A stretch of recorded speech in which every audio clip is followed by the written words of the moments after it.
नमस्कार, मी अमिता बडे. ऐकूयात काही ठळक घडामोडी.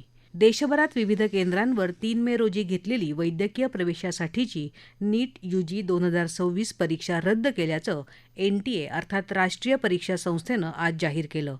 फेरपरीक्षेच्या तारखा, नव्यानं प्रवेशपत्र जारी करण्याचं वेळापत्रक लवकरच जाहीर केलं जाईल. परीक्षेपूर्वी प्रश्नपत्रिका फुटल्याच्या पार्श्वभूमीवर हा निर्णय घेतला असून या प्रकरणाचा तपास सीबीआयकडे सोपवला आहे. राष्ट्रवादी काँग्रेसनं केंद्रीय निवडणूक आयोगाला पाठवलेल्या कार्यकारिणीत प्रफुल्ल पटेल, सुनील तटकरे, छगन भुजबळ यांची नावं नसल्यानं गदारोळ निर्माण झाला आहे.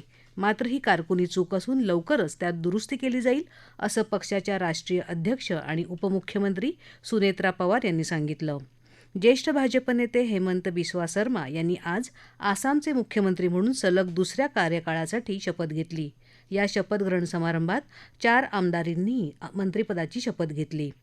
देशातल्या 15 परिचारिका आणि वैद्यकीय कर्मचाऱ्यांना उत्कृष्ट कामगिरीसाठी राष्ट्रीय फ्लोरेन्स नायटिंगेल पुरस्कार आज नवी दिल्लीत राष्ट्रपती भवनात राष्ट्रपती द्रौपदी मुर्मू यांच्या हस्ते प्रदान करण्यात आले.